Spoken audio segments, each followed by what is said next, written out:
नमस्कार दोस्तों, मैं अंशा आज आप सभी के सामने एक और प्रेरणादायक कहानी के साथ प्रस्तुत हूँ। उम्मीद है आप सभी को ये कहानी ज़रूर पसंद आएगी। दोस्तों, अगर ये कहानी पसंद आए तो आप सभी इसे अपने दोस्तों के साथ शेयर करें और यह कहानी आपको कैसी लगी उसे कमेंट करके ज़रूर बताएँ।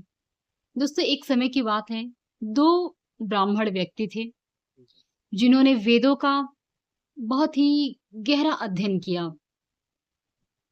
मतलब बचपन से वो सिर्फ़ वेदों का ही अध्ययन कर रहे थे। धर्म ग्रंथों का अध्ययन कर रहे थे और जब वो अध्ययन करते-करते कई साल बीत गए और वो अपनी शिक्षा में निपुण हो गए और पास हो गए और आश्रम से उन्हें विदा लेने का वक़्त आया, तो वो वहाँ से अपनी-अपनी सामान लेकर अपने घरों के लिए चल पड़े।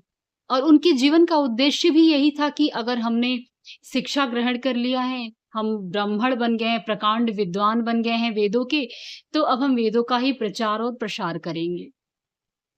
तो वो गुरुकुल से वहाँ से आश्रम से निकले और अपने घर की तरफ, अपने गाँव देश की तरफ जाने लगे। रास्ते में पहले ज़माने में क्या था कि इतना गाड़ियों का साधन नहीं था, यातायात का कोई साधन नहीं था, तो लोग पैदल ही यात्रा किया करते थे। तो वो दोनों एक ही मतलब गुरुकुल में पढ़े थे, तो वो लोग जो है जाने लगे साथ में ही लोग जा रहे थे। तो जाते-जाते एक छोटा-सा गाँव आया, उस गाँव में एक बहुत ही धनी सेठ रहता था। ये लोग उसी के घर के पास से गुज़रे, तो इन लोगों ने सोचा कि इतनी रात हो गई है और बारिश भी होने वाली है, तो क्यों ना इस धनी सेठ के घर रुक कर आज रात गुज़ारा कर लें और जब कल सुबह होगा, तो हम यहाँ से फिर अपने मार्ग पर आगे चल पड़ेंगे। तो उन्होंने दरवाज़ा खटखटाया और सेठ बाहर आया और उन्होंने कहा कि हम ब्राह्मण हैं, हम वेदों का अध्ययन करके आ रहे हैं गुरुकुल से और अपने घरों को जाना चाहते हैं। रात काफ़ी हो गई है, तो हम आज की रात आपके घर में ही ठहरना चाहते हैं, आश्रय चाहते हैं। अगर आप हमें अनुमति दें, तो आज की रात हम आपके घर ही ठहरेंगे। तो वो जो सेठ था, धनी सेठ, वो बहुत ही अच्छा व्यक्ति था और वो भी मतलब वेदों का ज्ञाता था और बहुत ही धार्मिक व्यक्ति था। वो बहुत ही अच्छा था, दयालु था। तो उसने तुरंत कहा कि मेरे घर पर बिन बुलाए ब्राह्मण आए हैं, तो ये तो मेरे लिए सौभाग्य की बात है। मैं आप सभी को ज़रूर आश्रय दूँगा। ये तो मेरा सौभाग्य है, आपका सत्कार करना, अतिथि देवो भव। तो आप तो वो भी वेदों का अध्ययन करके आ रहे हैं, तो आप तो बहुत ज्ञानी हैं और आपकी सेवा करके मुझे पुण्य मिलेगा और आपके साथ मुझे बहुत कुछ सीखने को भी मिलेगा। तो उसने बड़ी बड़ी ही खुशी से उनको अंदर प्रवेश करने को कहा और उनका सामान उनको एक रूम दिया, जहाँ पर उन्होंने उनको ठहरने का ठिकाना दिया। फिर उनसे कहा कि आप दोनों नहा धोकर मतलब फ्रेश हो जाइए, उसके बाद भोजन पर आइए। तो भोजन पर आने से पहले वो जो सेठ था, बारी-बारी अलग-अलग उनसे मिला, मिलकर बातचीत की। क्योंकि जब पहले ज्ञानी जो थे, महाशय, जब वो स्नान आदि के लिए गए, तो जो बचे थे दूसरे वाले, उनसे बात किया, जब वो गए तब उनसे बात किया। तो बातचीत करने के बाद जो है, ये लोग भोजन पर बैठे।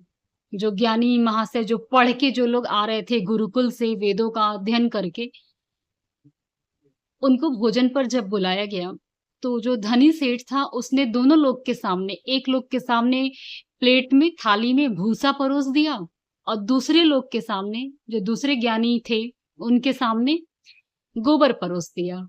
तो वो लोग जैसे ही भूसा और गोबर अपने भोजन के रूप में देखा, क्रोध से आग बबूला हो गए, एकदम भड़कने लगे। अरे तुम यही हो, धनी हो, इतने धनी सेठ हो, यही तुम धार्मिक व्यक्ति हो, हमारा आना तुम्हारे लिए सौभाग्य की बात थी, यही तुम अच्छे हो, यही अमीर आदमी हो तुम। मतलब उनको जितनी भी खरी-खोटियाँ सुनाना था सुना गया। क्या हम यही खाने के लिए बैठे हैं, भूसा और गोबर? हम ये खाएँगे? मतलब जो भी ये तो हमारा अपमान है, अतिथि का मतलब निरादर है, ये है, वो है। खूब उसको खूब बुरा-भला कहा। वो हाथ जोड़कर वहीं खड़ा हो गया और कहा कि आप लोग तो वेदों का अध्ययन करके आ रहे हैं, आप लोग तो बहुत ज्ञानी हैं, आप लोग के पास तो ज्ञान का भंडार होना चाहिए और जो ज्ञानी होते हैं, उनके बारे में मैं क्या कहूँ, आपको तो भले ही भाँति पता होगा।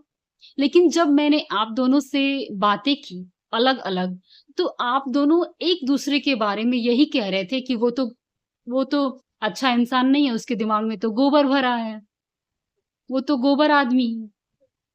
तो इसलिए मैंने उनके आगे गोबर रखा और जब मैंने दूसरे व्यक्ति से बात की तो उन्होंने कहा कि अरे! वो तो उसने तो कोई पढ़ाई नहीं किया, कोई अध्ययन नहीं किया वेदों का, उसके दिमाग में तो भूसा भरा है।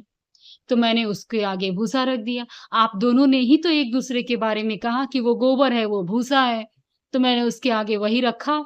आप दोनों ने एक-दूसरे के बारे में जो बताया, मैंने वही कहा।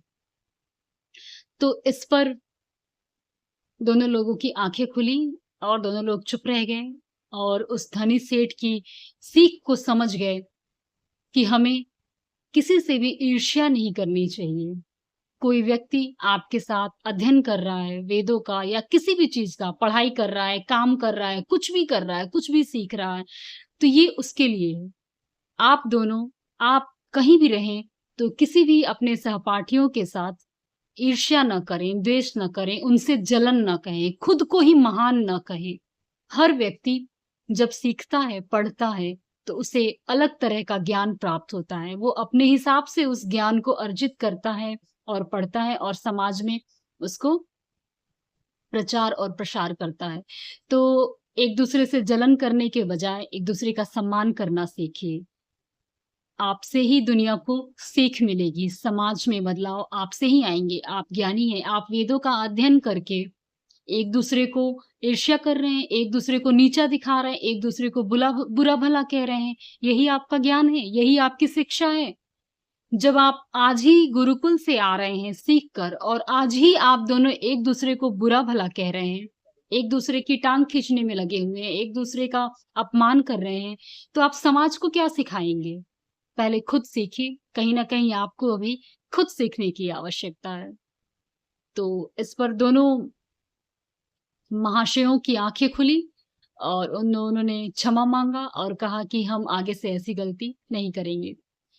तो दोस्तों अगर आप सभी को ये कहानी पसंद आई हो तो शेयर करें।